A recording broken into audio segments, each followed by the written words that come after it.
भैया आदत पड़ गई है। आप तो लंबे समय से ट्रैवल कर रहे हो। मतलब ये है कि जो नया नया ट्रैवल करना स्टार्ट करता है तो उसके लिए पहाड़ी चढ़ना बहुत दिक्कत होती है। जो आदत जिसको डल जाती है उसके लिए ये होता है कि वेट के ऊपर डिपेंड होता है कि कितना वेट साथ में कैरी कर रहे हैं। मैं तो ये मान लो सेम वेट का ही कर रहा हूँ पिछले 1 साल से। कितना वेट है आपके पास? ऑलमोस्ट मेरे पास वेट अभी 20 से 25 के जी।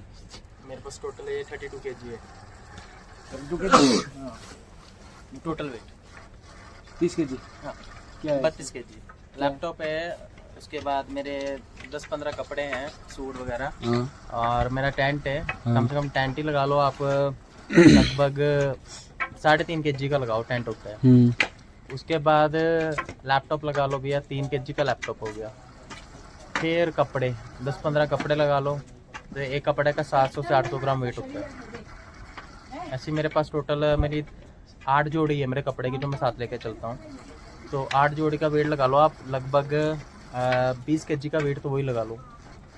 फिर ऑलमोस्ट कुछ खाना पीना हो गया साथ में, कुछ ऐसी चीज़ें होती है जो साथ में कैरी करनी पड़ती हैं, तो वो उसका भी वेट होता है। तो मैंने अभी रिसेंटली जिससे आते समय मैंने तोला था, 31 किलो 800 ग्राम वेट था बैग का खाली मेरे। तो इसको भी कैरी करके साथ चलना पड़ता है। ऐसे बहुत सी चीज़ें एक्सपेंसिव है। मतलब आप ये लगाओ कि कुछ भी घर से निकलने के लिए स्टार्ट करना, पहले स्टार्टिंग पे आप जब घर से निकलते हो आपको ये नहीं पता आपको सोना कहाँ है, रहना कहाँ है। बिल्कुल बिल्कुल, ये बात तो ये है। पॉइंट होती है ट्रैवलिंग के अंदर। आप कहीं भी जाओ, कैसा भी कल्चर करो, कि जैसे भी कल्चर में मिक्स होना पड़ेगा। क्योंकि आप ये मत सोचो कि मैं 5 स्टार में रहूँगा, मैं इसमें रहूँगा। क्योंकि हमारे पास जितना बजट होगा, बजट ट्रैवलर उसको कहा जाता है जो हर चीज़ का बजट बना ले, हर चीज़ को स्पेसिफिक तरीके पे देखे कि हाँ नहीं भाई, हम इतने पैसे यहाँ यूज़ कर रहे हैं, इतने पैसे में हम इतना खाना खा सकते हैं। किसी टाइम ऐसा होता है हमारी जेब में पैसे नहीं होते, हमें फ्री में खाना खाना पड़ता है। बिल्कुल, तो उसके लिए बिल्कुल। भी आपको एक्सपीरियंस होना चाहिए कि सामने वाले से बात कैसे करें। हाँ। ये थोड़े कहेंगे कि भैया अल्लाह के नाम पे मुझे खाना दे दे, हम्म। या मुझे भगवान के नाम पे खाना देते, ऐसा कभी नहीं बोल सकते। ये बोल सकते हो आप किसी भी दुकान पे जाओ, उसको ये बोलो कि भैया मैं ट्रैवल कर रहा हूँ और मेरे पास पैसे कम है, मैं बजट ट्रैवलिंग कर रहा हूँ, मेरे पास खाने के भी पैसे हैं बट मेरे को आगे भी जरूरत पड़ सकती है, तो आप मुझे थोड़ा सा कोई खाना प्रोवाइड करा दो जिससे मेरा पेट भर जाए, मैं आगे का ट्रैवल स्टार्ट कर दूँ। तो ऐसी चीज़ें आपको सीखने को मिलती है ट्रैवलिंग लाइन में। वैसे आपका नाम क्या है भैया? मेरा नाम शुभम है भैया। शुभम। तो भाई ये भाई है, पिछले 2 साल से ट्रैवल कर रहे हो? पौने 2 साल से। पौने 2 साल से। मेरे को 1 साल हो गया। जी मैं पिछले साल से ट्रैवल कर रहा हूँ सेम टाइम से। जी ठीक है, मैं ऐसे पैदल भी कर चुका हूँ 2.5 महीने ट्रैवल, साइकिल से भी ऐसे पैदल कर रहे हैं। जी। आगे का पता नहीं कैसे ट्रैवल करेंगे। या ठीक है, वो चीज़ तो है। चलो देखते हैं बाकी। और कुछ कहना चाहोगे?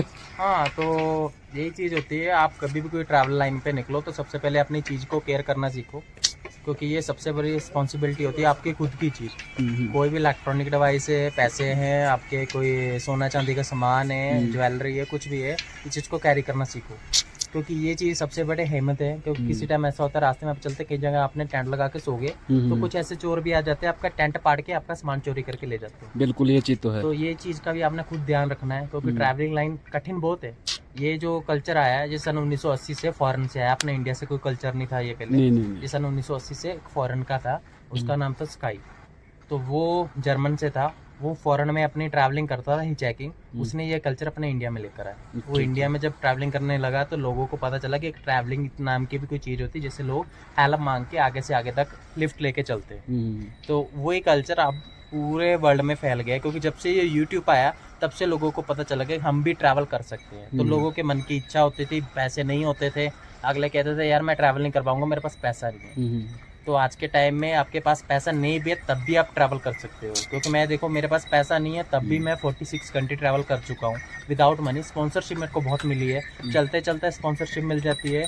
बहुत जने ऐसे होते हैं हेल्पफुल होते हैं आपके लिए। बस ये है कि आपकी अगर किस्मत अच्छी है, आप अगर अच्छे ढंग से चल रहे हो, बस ध्यान रखना कभी भी इस ट्रैवल लाइन में आओ तो चोरी मत करो। अगर चोरी करने जाओगे तो काम उल्टा हो गया। आप लालच कर लोगे, आप किसी के साथ पार्टनरशिप के साथ, जैसे कोई आपको ऐसा पर्सन मिल गया जिसने बोला भैया मैं आपको अपने घर ले चलता हूँ, चलो आप मेरे घर चलो, मैं आपको सलाह देता हूँ, तो आप उसके घर जाके सोते हो, तो आप ध्यान देते हो यार भैया इसके घर में कुछ क्या है, पैसे पड़े हम चोरी कर लें। ऐसी कभी कुछ भी चीज़ मत करना, क्योंकि ये चीज़ मेरे साथ, मेरे फ्रेंड के साथ हो चुकी है। क्योंकि मेरा फ्रेंड मेरे साथ, मैंने उसको एक जगह लगाया था घर में, हम दोनों एक साथ सोए थे। रात को मैं सोया, मुझे पता नहीं चला क्योंकि मैं थका हुआ था। जब सुबह वहाँ से निकलने वाले उस भैया का कॉल आ गया मुझे, उसके घर से एक फ़ोन चोरी हुआ था। तो मैंने उसको 3-4 बार लड़के को पूछा भाई तूने फ़ोन तो नहीं उठाया कोई? वो कहता भाई मैंने कोई नहीं उठाया। मैं कहा चलो ठीक है कोई बात नहीं। मैं कहा भैया हमारे पास कोई नहीं है फ़ोन। वो कहते हैं नो प्रॉब्लम, कोई दिक्कत नहीं है। भैया वो 2 दिन बाद जाके लड़के के हाथ में मैंने वो फ़ोन देखा। अच्छा जब मैंने फ़ोन देखा, मैंने उससे पूछा तुमने फ़ोन क्यों उठाया? कहता भैया मेरे मन के अंदर लालच आ गया था। अब बताओ ऐसी चीज़ें भी होती है इस लाइन में, बिल्कुल बिल्कुल भाई तो सही। ये चीज़ का भी ध्यान रखो। चलिए सही है भाई, चलते हैं। पर यात्रा भी आगे बढ़ानी है हमने। बिल्कुल भाई चलते हैं, भाई से बहुत कुछ सीखने के लिए मिला है। और आप लोग भी चीज़ का ध्यान रखना, ठीक है। अभी बहुत दूर है बाबा केदार का मंदिर, कल तक पहुंच पाएंगे। आज देखते हैं टाइम से, कहीं पे रुकने की जगह मिलती है या फिर ऊपर जाके ही रुकने की